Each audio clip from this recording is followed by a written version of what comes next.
సింగరేణి సంస్థను అభివృద్ధి పథంలో నడపడం కోసం మారుతున్న టెక్నాలజీకి ఉపయోగిస్తూ ఉత్పత్తిని పెంచడంతో పాటు బొగ్గును వెలికి తీయడంకు అయ్యే ఖర్చును తగ్గించుకోవాల్సిన అవసరం ఉందని RG1 GM లలిత్ కుమార్ అన్నారు. RG1 GM కార్యాలయంలోని కాన్ఫరెన్స్ హాల్లో సోమవారం నిర్వహించిన మల్టీ డిపార్ట్మెంట్ సమావేశంలో GM మేనేజర్ రవీందర్ రెడ్డి సింగరేణి సంస్థ నష్టాలను అధిగమిస్తూ లాభంలోకి రావడానికి చేపట్టాల్సిన విధానాల పవర్ పాయింట్ ప్రజెంటేషన్ ద్వారా మీడియాకు వివరించారు. సింగరేణి సంస్థలో బొగ్గు నాణ్యతను పెంచుకోవాలని, మార్కెట్ను పెంచుకునే విధంగా బొగ్గు ఉత్పత్తిని పెంచాలని అన్నారు. భూగర్భ గనుల్లో ఉత్పత్తిని పెంచడం ద్వారా సంస్థకు లాభాలు వస్తాయని తెలిపారు.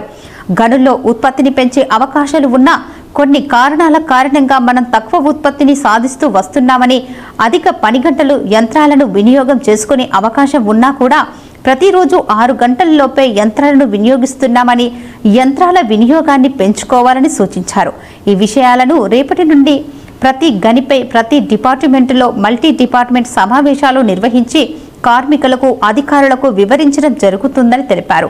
అలాగే రానున్న 5 సంవత్సరాల్లో SRSP1, RK5, RKNT, KTK6, KK5, RK7, 1K, 1A గనులు మూతపడనున్నాయని, VKOC, GDK10 OC, JKOC mine, గోలెట్టి OC, PVNR OC, MNG OC కొత్త గనులు రానున్నాయని వెల్లడించారు. సింగరేణి సంస్థను కాపాడుకోవటం కోసం ఉత్పత్తి వ్యయాన్ని తగ్గిస్తూ నిర్దేశిత 72 మిలియన్ టన్నుల బొగ్గు ఉత్పత్తి దిశగా ముందుకు సాగాలని GM గుర్తింపు సంఘం నాయకులు ఆర్ఎల్లి పోషం కోరారు. సింగరేణి కాలనీస్ చైర్మన్ బలరాం నాయక్ గారి యొక్క ఆదేశాల మేరకు RG1 ఏరియాలో ఇట్లా ప్రెస్, పాత్రికేయులు, మీడియా మరియు HODలందరితో పత్రికా సమావేశం నిర్వహించడం జరిగింది. యూనియన్ ప్రతినిధులు కూడా హాజరయ్యారు. ఇందులో ముఖ్యంగా ఏంటంటే కంపెనీ పరిస్థితులు, మనము ఉత్పత్తి చేయడానికి అవుతున్న ఖర్చులు, మనం అమ్ముతే వస్తున్న ఎంత వస్తున్నది, లాభాలు నష్టాలు కానీ, అట్లనే లోపాలు ఎక్కడెక్కడ ఉన్నాయి, సరి చేసుకోవాల్సిన ఎక్కడెక్కడ ఉన్నాయి, అట్లనే ఈ మార్కెట్ పరిస్థితులు ఎట్లా ఉన్నాయి, వీటన్నిటిని కూడా వివరంగా చర్చించడం జరిగింది.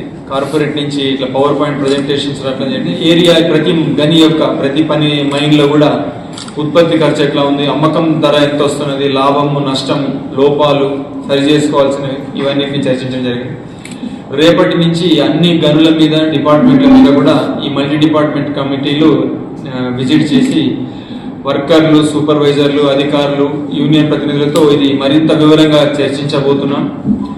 చేసుకొని వాళ్ళ నుంచి సలహాలు తీసుకోవడం కానీ, ఇటు మేనేజ్మెంట్ యొక్క అబ్జర్వేషన్స్ కానీ చెప్పి ఇటు మెరుగుపరచడానికి ప్రయత్నాలు జరుగుతున్నాయి. గత మల్టీ డిపార్ట్మెంట్ తర్వాత GDK11 క్లెయిమ్లో 3వ కంటిన్యూస్ మేము పెట్టాలని సలహా వచ్చింది.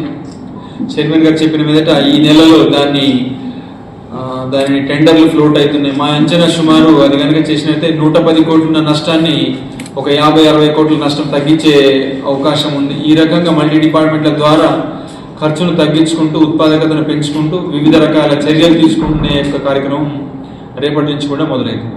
Thank you.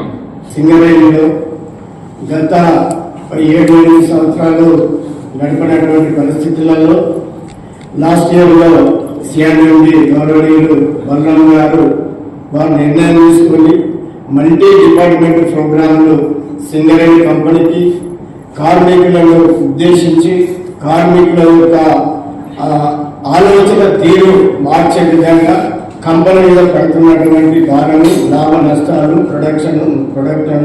ప్రొడక్టివిటీ మీద వచ్చేటువంటి ఆదాయ నష్టాల మీద మల్టీ డిపార్ట్మెంట్ ఈ యొక్క సింగరేణిలో మంచిగా పనిచేస్తున్న ఉద్దేశంతో లాస్ట్ ఇయర్లో కూడా సింగరేణి వ్యాప్తంగా అలాగే RG1 ఏరియాలో మల్టీ డిపార్ట్మెంట్ ప్రోగ్రామ్ డిపార్ట్మెంట్ల మీద బాయిల మీద జరిపి మనకు వస్తున్నటువంటి RG1లో వస్తున్నటువంటి లాభము, నష్టము, మెటీరియల్ ఎంత వస్తుంది, ఎంత పోతుంది, ఎంత ఖర్చు అవుతుంది అనేది కూడా మల్టీ డిపార్ట్మెంట్ ద్వారానే ప్రతి కార్మికునికి, అధికారికి తెలియపరచవలసింది ఉన్నది, తెలియపరుస్తా ఉన్నారు. దీనికి AITC తరఫున ధన్యవాదాలు. ఈ యొక్క మల్టీ డిపార్ట్మెంట్ ప్రోగ్రాంను ఈ సంవత్సరం కూడా కొనసాగిస్తున్నాము. ఈ సంవత్సరం ఉన్నటువంటి మనకు నిర్దేశించినటువంటి ప్రొడక్షన్ 72 మిలియన్ లక్షల టన్నుల బొగ్గును మన ఆర్జీలకు సంబంధించినటువంటి లక్ష్యాలను అధిగమిస్తూ కార్మికులకు ఎలాంటి చిన్న దెబ్బ తాగకుండా అంతర్గతంలో కానీ ఊసిలో కానీ ఎలాంటి అపాయం జరగకుండా మంచి విధంగా ఇక్కడ 2 కంటిన్యూస్ మైనర్స్ జీడికేలో ఎల్హెచ్డీలు ఎస్డిఎల్ కూడా ఇక్కడ వనిక్లాలో ప్రీక్లాలో పిల్లలు నడుస్తా ఉన్నాయి.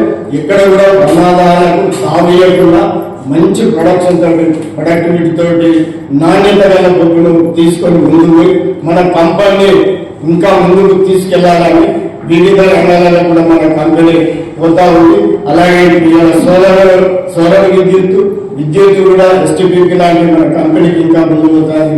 కాబట్టి మన కంపెనీ కాపాడుకునే బాధ్యత కార్మికుల పైన అధికారుల పైన రాత్రి పీరియడ్ కూడా ఉన్నదని తెలియపరుస్తూ 26 సంవత్సరంలో కంపెనీ లక్ష్యాలు 720 లక్షల టన్నులు బొగ్గు ఉత్పత్తి లక్ష్యంగా పెట్టుకున్నాము.